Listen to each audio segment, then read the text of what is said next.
These marble panels were part of the St. Vitale church here in Ravenna.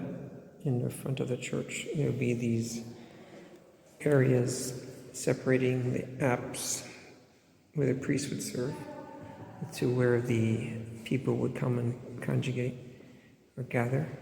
So here you have these different ones forming.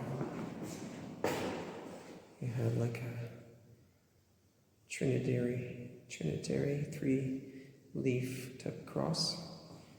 Here we have some cross symbols coming into the middle there. The major cross in the middle. And you would also have some other ones that are very similar to geometric shapes.